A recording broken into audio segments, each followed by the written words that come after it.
그 무당이 날 속였어. 그 여자가 신여진 사주를 받고 나를 함정에 빠뜨린 거라고. 최명지가 무당에게 속아 모든 악행이 들통나고 지옥에 떨어지게 된다는 이야기를 해보려고 해요. 그 전에 오늘도 보러 와주셔서 감사합니다. 여러분들의 가정에 평안과 행복이 깃들기를 바라며 신데렐라 게임 리뷰 시작하겠습니다. 방 안은 어둠 속에서 희미한 초 한 자루에 의지하고 있었습니다. 바닥에 깔린 낡은 돗자리 위에는 검은 비단 옷을 입은 무당이 앉아 있었습니다. 묵주 같은 구슬을 손가락 사이로 굴리며 눈을 감고 있는 무당 앞에서 최명진은 초조한 얼굴로 두 손을 꽉 쥔 채 무릎을 꿇고 있었습니다. 밖에서 들려오는 바람 소리가 간헐적으로 천막을 때렸습니다. 아니, 신령님이 효험이 없다니 말이나 됩니까? 부적을 침대 밑에 붙였습니다.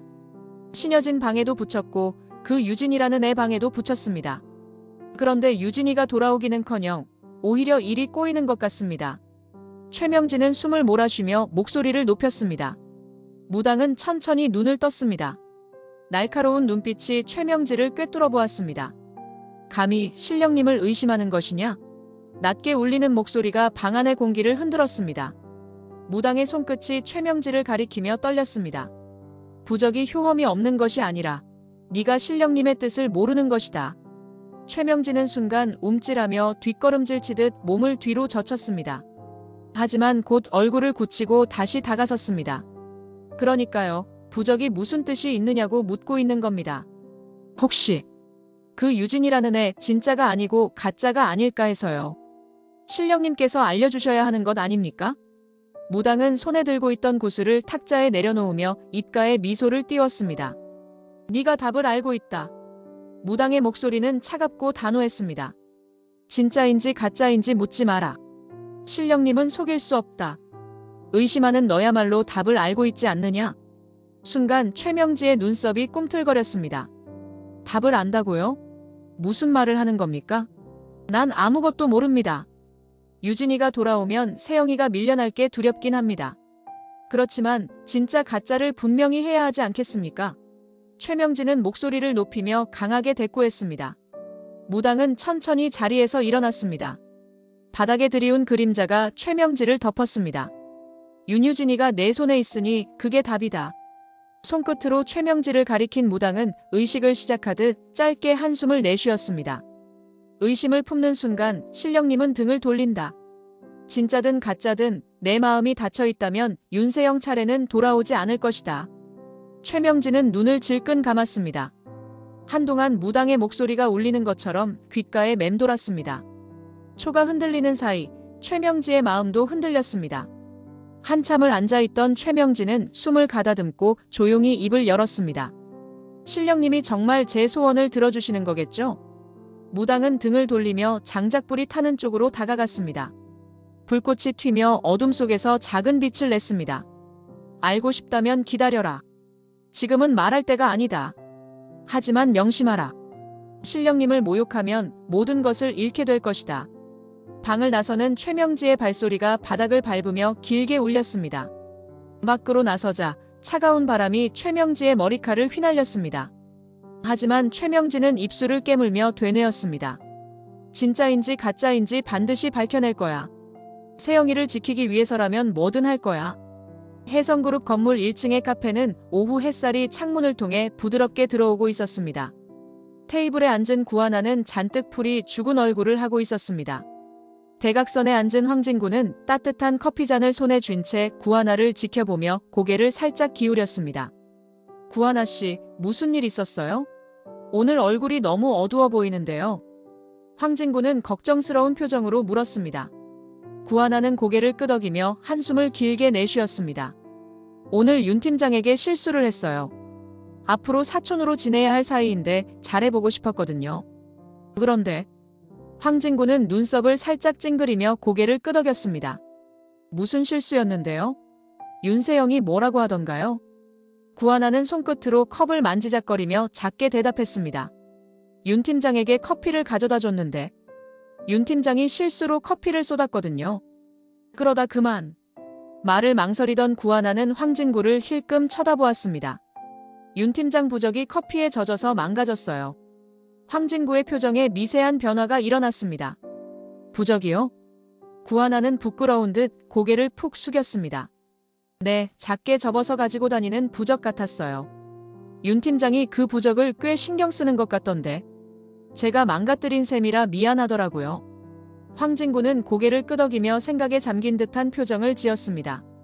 윤 팀장이 부적을 가지고 다닌다는 건 처음 듣는 이야기인데요. 어떤 부적이었는데요? 구하나는 고민하듯 잠시 머뭇거리더니 말을 이어갔습니다. 정확히는 못 봤어요. 그냥 접힌 종이 같았고 글씨가 쓰여 있었던 것 같아요. 윤 팀장이 갑자기 부적을 커피로부터 떼어내더니 얼굴이 굳더라고요. 황진구는 가만히 구하나를 바라보며 생각에 잠겼습니다. 윤세영이 부적을 가지고 다닌다는 사실이 이상했습니다. 최명지와 윤세영의 행동이 평소에도 이따금 비상식적인 면을 보였지만 부적이라니 이상했습니다. 윤 팀장이 뭐라고 하던가요? 많이 화냈어요? 화는 안 냈는데. 다만 표정이 굳어서. 괜찮다고는 했지만 뭔가 좀 어색했어요. 구하나는 작게 한숨을 내쉬며 커피를 한 모금 마셨습니다. 황진구는 입술을 깨물며 테이블을 손가락으로 두드렸습니다. 구하나 씨 잘못이 아닌 것 같은데요. 실수로 커피를 쏟은 건 윤세영인데 부적 이야기를 꺼내며 뭐라고 한 건가요? 그냥 조용히 치우고 부적을 황급히 접어서 숨기더라고요. 제가 사과했는데도 별다른 반응은 없었어요. 황진구는 고개를 끄덕이며 짧게 웃었습니다. 윤세영이라면 뭐든 과민 반응할 수 있는 사람이에요. 하지만 구하나 씨가 일부러 그런 것도 아니고 지나치게 신경 쓰지 마세요. 구하나는 안도의 한숨을 쉬며 고개를 끄덕였습니다. 하지만 황진구의 머릿속은 복잡했습니다. 윤세영의 부적은 단순한 미신의 흔적일 수도 있었지만 최명지가 종종 미신이나 무속적인 행동을 해왔다는 걸 아는 황진구로서는 단순히 지나칠 수 없는 이야기였습니다. 황진구는 마음속으로 다짐했습니다. 윤세영과 최명지가 대체 무슨 일을 꾸미는지 구하나 씨를 위해서라도 알아봐야겠군. 해성투어 14층의 회의실은 겨울날 햇살이 들어와 창가를 부드럽게 물들이고 있었습니다. 윤세영은 창가에 서서 커피잔을 들고 있었습니다. 창밖으로 보이는 잿빛 풍경을 바라보며 한숨을 길게 내쉬고 있던 윤세영은 뒤에서 들려오는 문 여는 소리에 고개를 돌렸습니다. 황진구가 들어오는 것이 보였습니다. 황진구는 느긋하게 걸어오더니 회의실 가운데 테이블 앞에 섰습니다. 커피잔을 내려놓고 있는 윤세영을 바라보며 가벼운 어조로 입을 열었습니다. 세영아, 그 부적 얘기 좀 물어봐도 돼? 윤세영은 짧게 눈을 깜빡이며 약간 긴장한 듯 멈칫했습니다. 하지만 곧 익숙한 미소를 지으며 아무렇지 않은 척 대답했습니다. 아, 그거 엄마가 써준 부적이야. 그냥 건강을 기원하는 부적 같은 거지. 황진구는 천천히 고개를 끄덕이며 의자에 앉았습니다. 다리를 꼬고 팔걸이에 한 손을 걸친 황진구는 윤세영의 말을 듣고는 피식 웃으며 답했습니다. 건강을 기원하는 부적이라. 미신보다는 평소에 잘 먹고 운동하는 게 더 좋을 텐데. 윤세영은 짧게 웃으며 커피잔을 내려놓았습니다. 눈길을 황진구에게 돌린 채 장난스러운 말투로 대꾸했습니다. 나 걱정해주는 거야? 당연히 걱정이지. 네가 몸이 아프면 회사를 위해 일할 사람 없잖아. 황진구는 부드럽게 웃으며 대답했습니다. 하지만 황진구의 눈빛은 미소와는 전혀 다르게 차갑고 날카롭게 빛나고 있었습니다. 윤세영은 황진구의 말을 듣고 크게 개의치 않은 듯 웃음을 유지했습니다. 그러나 황진구의 태도에서 느껴지는 묘한 위압감에 커피잔을 쥔 손끝이 살짝 떨리고 있었습니다. 그럼 내가 뭐라도 먹고 운동이라도 더 열심히 해볼게. 대신 너도 너무 일만 하지 말고 건강 좀 챙겨. 윤세영은 가벼운 농담처럼 들릴 만큼 가볍게 말했지만 내심 황진구의 반응을 살피는 눈빛을 감추지 못했습니다. 그렇게 해. 뭐든 꾸준히 하는 게 중요하니까. 부적보다는 자신을 믿는 게 낫지. 황진구는 부드럽게 말했지만 여전히 의구심을 품은 눈빛으로 윤세영을 바라보고 있었습니다. 윤세영은 창밖을 바라보며 무표정한 얼굴을 유지했지만 내심 불안했습니다. 유진의 귀신을 쫓기 위해 만든 부적이라는 사실을 황진구에게 털어놓을 수는 없었습니다. 만약 황진구가 그것을 알게 된다면 자신과 최명지가 세워둔 계획이 위태로워질 수도 있었기 때문이었습니다. 한동안 침묵이 흐르던 사이 황진구는 자리에서 일어섰습니다. 시선을 잠시 창밖에 두었다가 곧 윤세영을 향해 말을 건넸습니다. 그럼 난 이만 간다. 건강 잘 챙겨. 황진구는 회의실 문으로 걸어가며 가볍게 손을 들어 인사했습니다. 문이 닫히기 직전 윤세영은 작게 중얼거렸습니다. 그냥 모르는 척 해주면 안 돼? 그러나 윤세영의 말에 대한 대답은 들리지 않았습니다. 문이 닫히는 소리만이 고요한 회의실 안에 남았습니다. 윤세영은 회의실 한쪽에 앉아 커피잔을 내려놓으며 깊은 숨을 내쉬었습니다. 황진구의 질문이 단순한 호기심에서 나온 것인지 아니면 윤세영의 말 속에서 모종의 의심을 느낀 것인지는 알 수 없었습니다. 황진구가 눈치챈 것 같지는 않아. 그래도 경계심을 늦추면 안 돼. 윤세영은 스스로를 다독이며 억지로 웃음을 띄우려 했습니다. 그러나 황진구의 날카로운 눈빛이 자꾸만 떠올랐습니다. 한편 회의실을 나온 황진구는 복도를 걸으며 생각에 잠겼습니다. 평소에도 뭔가 수상한 구석이 많았는데 부적이라. 단순히 미신이라고 하기에는 석연찮아. 황진구는 그렇게 다짐하듯 마음을 정리했습니다. 윤세영과 최명지가 대체 뭘 꾸미고 있는지 반드시 알아봐야겠군. 황진구는 그렇게 생각하며 복도의 끝에 있는 창가에서 한동안 바깥을 바라보았습니다. 여전히 머릿속에는 윤세영의 태도와 그 미묘한 표정이 떠나지 않았습니다. 짙은 향내와 음산한 분위기가 가득한 무당집 내부는 조용했지만 마치 숨소리까지 들릴 듯 긴장감이 맴돌았습니다. 붉은 천으로 덮인 탁자 위에는 빛바랜 부적과 구슬 몇 개가 흩어져 있었습니다. 윤세영은 찝찝한 표정으로 탁자를 노려보며 의자에 앉았습니다. 무당은 천천히 눈을 감고 기운을 살피는 듯 머리를 끄덕였습니다. 입꼬리가 미묘하게 올라간 무당의 얼굴을 바라보며 윤세영은 불편함을 감추지 못했습니다. 커피를 쏟는 바람에 부적이 완전히 망가졌어요. 그 덕에 제대로 된 일이 하나도 없어요. 재수없게 어떤 애가. 윤세영은 말을 하다 멈추더니 손끝을 두드리며 짜증 섞인 목소리로 덧붙였습니다. 아니, 내가 이렇게까지 하고 있는데 왜 저런 방해를 받는지 모르겠어요. 무당은 한 손으로 구슬을 굴리며 낮게 웃음을 흘렸습니다. 우연이라 생각하나 본데 그런 일이 그냥 일어난 게 아니다. 내 주변에 강한 운명의 끈이 얽혀 있어. 윤세영은 눈썹을 찌푸렸습니다. 운명의 끈이라니요? 그런 거 믿지도 않아요. 말도 안 되는 소리 하지 말고 그냥 이 부적을 다시 써줘요. 무당은 손으로 탁자를 쓰다듬으며 고개를 저었습니다. 부적으로는 안 돼.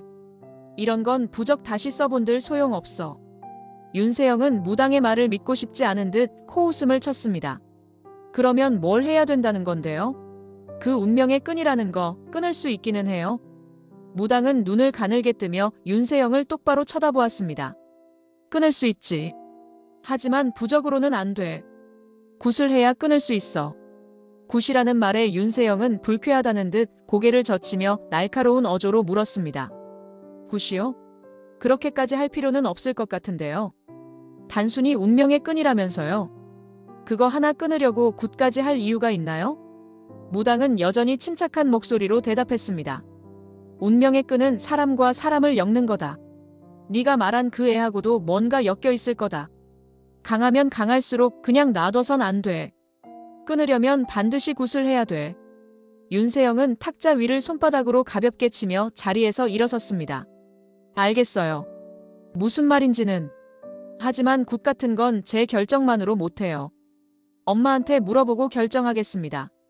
무당은 고개를 끄덕이며 윤세영을 응시했습니다. 그래, 물어봐라. 근데 윤세영, 운명의 끈은 네가 생각하는 것보다 훨씬 깊고 오래 엮여 있을지도 몰라. 그걸 알고 있어라. 윤세영은 대답 없이 문을 열고 나갔습니다. 찬 바람이 무당집 앞을 스쳐가며 윤세영의 머리칼을 흩날렸습니다.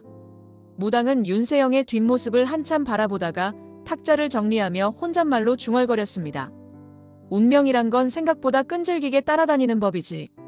계단에서 들려오는 구두 소리가 점점 가까워지더니 윤세영이 거실로 들어왔습니다.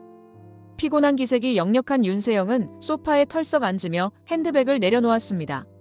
엄마, 무당이 굿을 하래. 최명진은 고개를 들고 윤세영을 바라보았습니다. 짙은 아이라인이 그려진 눈이 순간 번득였지만 이내 차분한 어조로 물었습니다. 무슨 굿인데? 무슨 일이 있다고?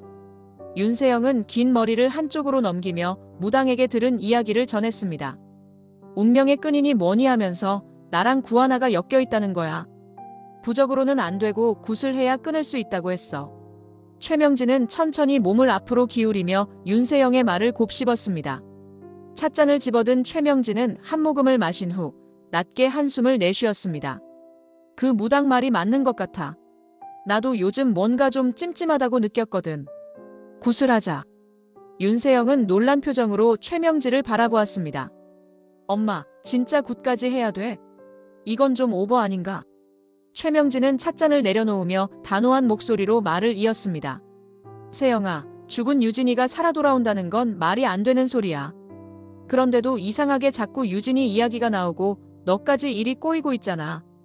그걸 그냥 두면 더 이상해질 수도 있어. 윤세영은 최명지의 말을 들으며 생각에 잠겼습니다. 하지만 여전히 굿이라는 말이 귀에 거슬렸습니다.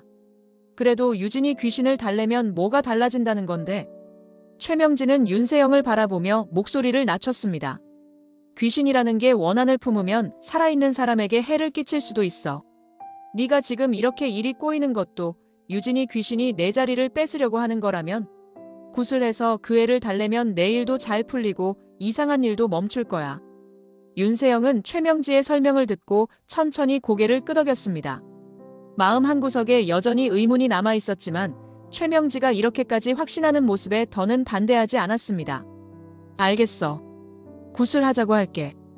대신 내가 너무 이상해 보이지 않게 좀 도와줘야 돼. 최명진은 미소를 지으며 윤세영의 손을 가볍게 잡았습니다. 세영아, 넌 지금까지 잘해왔어. 이건 단지 확인하는 절차일 뿐이야. 내가 옆에 있으니까 걱정하지 마. 윤세영은 최명지의 말을 들으며 긴장을 풀고 깊은 숨을 내쉬었습니다. 차 한 모금을 들이킨 최명진은 무심한 듯한 표정을 지으며 혼잣말처럼 중얼거렸습니다. 죽은 유진이가 살아 돌아올 리가 없지. 그러니 제대로 끝을 내야지. 윤세영은 잠시 무언가 대꾸하려다 말고 고개를 돌렸습니다. 창밖으로 보이는 어두운 풍경이 문득 자신을 보고 있는 것처럼 느껴졌습니다. 윤세영은 한기를 느끼며 팔을 문지르고는 최명지에게 다가갔습니다. 엄마, 그럼 굿 준비는 어떻게 해야 해? 무당한테 다시 물어볼까? 최명지는 여전히 차를 마시며 느긋한 목소리로 대답했습니다. 그건 내가 알아서 할게. 넌 너무 신경 쓰지 말고 내 일에 집중해. 내가 다 알아서 처리할 테니까. 윤세영은 최명지의 확신에 잠시 안도했지만 여전히 마음 한구석에는 무언가 풀리지 않는 불안감이 남아 있었습니다. 무당집은 한밤중에도 묘한 기운으로 가득 차 있었습니다. 붉은 초들이 어둠을 가르고 희미한 빛을 발하고 있었고 무당은 탁자 앞에 앉아 기다리고 있었습니다. 무당의 눈은 닫혀 있었지만 문이 열리자마자 그 존재를 감지한 듯 고개를 살짝 들었습니다. 문을 열고 들어온 최명진은 살짝 움츠러든 어깨로 방을 둘러본 뒤 천천히 걸음을 옮겼습니다. 굿을 해주세요. 우리 세영이를 위해서요. 무당은 천천히 눈을 뜨며 최명진을 바라보았습니다. 손끝으로 탁자를 두드리며 낮은 목소리로 물었습니다. 그래, 세영이가 잘 안 풀리는 이유가 뭐라고 생각하느냐? 최명진은 잠시 망설이다가 차분한 목소리로 대답했습니다. 죽은 유진이요. 유진이의 귀신을 위로하는 굿이에요. 그 애가 자꾸 얽혀서 제 딸 일이 꼬이고 있거든요. 무당의 눈빛이 한층 더 날카로워졌습니다. 무당은 얼굴을 숙이며 비단 천을 손끝으로 만지작거리더니 차갑고 무서운 목소리로 물었습니다. 산 사람의 귀신에 대고 굿을 하면 무당도 의뢰인도 천벌을 받는다. 유진이 죽은 게 확실한 거냐? 최명진은 그 말을 듣고 숨이 턱 막힌 듯 얼어붙었습니다. 순간 손끝이 떨리는 것을 느끼며 머뭇거리며 대답을 망설였습니다. 그게 확실하다고 볼 수 있죠. 제가. 무당은 최명지의 머뭇거림에 눈을 번쩍 뜨며 강렬한 눈빛으로 최명지를 직시했습니다. 확실치 않으면 난 굿을 할 수 없다. 그 아이가 죽었는지 확실히 확인하지 않고선 함부로 귀신을 부를 수 없어. 무당의 근엄한 태도와 무거운 분위기에 최명진은 손끝으로 테이블 모서리를 움켜쥐었습니다. 불안함이 눈에 서렸지만 결국 최명진은 결단을 내린 듯한 얼굴로 고개를 끄덕이며 말했습니다. 확실합니다. 죽은 게 맞아요. 제가 직접 확인했어요. 무당은 한동안 최명지를 노려보며 그녀의 말을 곱씹는 듯 했습니다. 그러다 천천히 고개를 끄덕이며 낮은 목소리로 대답했습니다. 좋다. 그러면 굿을 준비하겠다. 하지만 네가 한 말을 되새기고 또 되새겨라. 만약 그 아이가 산자였다면 네가 감당해야 할 벌은 상상 이상일 거다. 최명진은 무당의 경고에 살짝 몸을 떨며 고개를 숙였습니다. 알겠습니다. 제가 확인했고 틀림없습니다. 그러니 준비해주세요. 무당은 이내 자리에서 일어나 조용히 방안을 정리하기 시작했습니다. 탁자 위에 놓인 비단 천을 정리하고 조그마한 종들을 손에 들고 흔들었습니다. 방안은 다시 한번 묘한 진동으로 가득 찼습니다. 최명진은 자리에 앉아 그런 무당을 바라보며 속으로 긴 숨을 내쉬었습니다. 틀림없어. 유진이는 죽었어. 분명히 내가 확인했어. 그런데 왜 이렇게 가슴이 뛰는 거지? 황진구는 혜성그룹 회장의 오른팔로서 늘 날카로운 눈을 유지하고 있었습니다. 최근 최명지와 윤세영의 행동이 평소와 달랐습니다. 특히 두 사람이 몰래 무언가를 계획하는 듯한 모습이 자주 포착되자 황진구는 그들의 행적을 주시하기 시작했습니다. 며칠 전 최명지와 윤세영이 한적한 외곽의 무당집을 드나드는 것을 확인한 황진구는 의아함을 느꼈습니다. 최명지가 종종 미신에 의지한다는 것을 알았지만 이번에는 그저 단순한 미신 이상의 무언가가 있는 듯 했습니다. 황진구는 조용히 그들의 동태를 살피며 단서를 모으고 있었습니다. 혜성그룹 회장의 집무실. 신여진은 탁자에 놓인 서류를 검토하다가 황진구가 들어오자 고개를 들었습니다. 황진구는 문을 닫고 한 손에 든 서류를 테이블에 놓으며 입을 열었습니다. 회장님, 어머님과 윤 팀장이 무당을 만나고 있습니다. 제가 확인했습니다. 신여진의 얼굴에 놀라움이 스쳤습니다. 하지만 곧 냉정을 되찾고 황진구를 바라보며 물었습니다. 무당? 무슨 이유로 무당을 찾아가는지 확인했어? 정확한 이유는 알지 못합니다. 다만 두 사람이 무당집을 드나드는 빈도가 잦아졌고 그때마다 서로 심상치 않은 분위기를 보였습니다. 단순히 미신이나 개인적인 일이라고 보기엔 의심스러운 부분이 많습니다. 황진구는 단호한 어조로 보고했습니다. 신여진은 한 손으로 턱을 괴고 잠시 생각에 잠겼습니다. 차갑고 단호한 목소리로 대답했습니다. 이건 그냥 넘길 일이 아니군. 그 무당이라는 사람을 직접 만나봐야겠어. 황진구는 고개를 끄덕이며 짧게 대답했습니다. 제가 준비하겠습니다. 무당의 위치는 이미 확인해 두었습니다. 신여진은 고개를 끄덕이며 긴 숨을 내쉬었습니다. 또 무슨 일을 꾸미고 있는지 모르겠지만 이런 수상한 행동을 그냥 두고 볼 순 없어. 직접 확인해야 해. 무당집은 한밤중에도 불길하게 깜빡이는 붉은 초들로 밝아져 있었습니다. 신여진은 두꺼운 코트를 여미고 무당집 안으로 들어섰습니다. 무당은 초를 손에 들고 신여진을 바라보며 낮고 단호한 목소리로 입을 열었습니다. 업보가 많은 여자구나. 내 그림자가 길게 드리워져 있다. 신여진은 코트를 벗어 옆 의자에 걸치며 냉정한 표정으로 무당을 응시했습니다. 입꼬리가 살짝 올라간 무당의 말투는 한치의 망설임도 없었지만 신여진은 흔들리지 않았습니다. 헛보라. 그딴 건 관심 없어. 내가 원하는 건 당신이 알고 있는 정보를 듣는 거야. 신여진은 가방을 내려놓으며 이어 말했습니다. 내가 원하는 걸 털어놓는다면 네가 원하는 만큼의 대가를 지불하겠다. 어때? 무당은 천천히 자리에 앉으며 고개를 기울였습니다. 한쪽 손으로 구슬을 굴리며 신여진을 살피던 무당은 가볍게 웃음을 흘렸습니다. 신령님이 재물을 원하신다. 그 대가로 내가 아는 모든 것을 말해주겠다. 신여진은 눈을 가늘게 뜨며 무당의 말에 집중했습니다. 무당은 말을 이으며 최명지와 관련된 이야기를 풀어놓기 시작했습니다. 최명지가 이미 윤유진의 죽음을 다 알고 있어. 네가 그렇게 애타게 찾던 딸 윤유진. 그 아이의 죽음을 최명지가 확인했지. 그리고 지금 굿을 준비하고 있다. 너라면 흥미로울 만한 이야기 아니겠느냐? 신여진은 무당의 말을 듣고 눈썹을 살짝 찡그리며 손끝을 탁자 위로 가져갔습니다. 목소리는 낮았지만 그 안에는 분노가 담겨 있었습니다. 최명지가 굿을 준비한다고? 그럼 어디서 언제 하겠다는 거지? 무당은 다시 초를 손에 들어 빛을 바라보며 속삭이듯 대답했습니다. 굿은 내일 밤 산 아래 그 오래된 창고에서 이뤄질 거다. 시간이 되면 최명지와 윤세영이 올 것이다. 네가 원하는 대답은 그때 얻을 수 있을 거다.